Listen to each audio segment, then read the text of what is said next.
sejarah primer berasal dari orang yang melakukan, menyaksikan, dan mengalami peristiwa sejarah tersebut. Jadi sumbernya asli dan merupakan bukti langsung dari pelaku dan saksi sejarah. Maka dari itu, sumber sejarah primer berfungsi sebagai rujukan utama dalam penelitian sejarah. Selanjutnya ada kelebihan dan kekurangan sumber primer sejarah. Yang pertama, kelebihan sumber primer yaitu bersifat asli karena berasal dari pelaku dan saksi sejarah di zaman tersebut. Selanjutnya ada kekurangan sumber primer. Yang pertama, ketersediaan sumber relatif terbatas. Akses sumber sulit. Ingatan pelaku dan saksi sejarah mulai berkurang.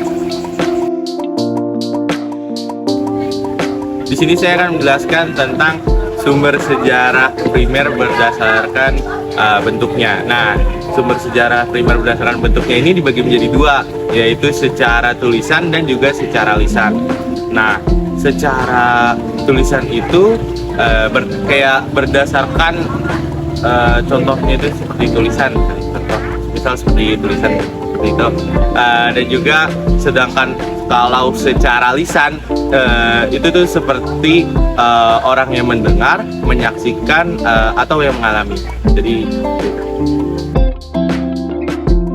di sini saya akan menjelaskan tentang salah satu hambatan dalam sumber sejarah primer. Jadi sumber sejarah primer itu sangat terikat oleh waktu. Jadi semakin lama suatu sejarah, maka sumbernya akan mudah dimanipulasi. Jadi keakuratannya akan sangat terganggu. Jadi kurang lebih semakin lama suatu sejarah, maka suatu sejarah dapat berubah-ubah.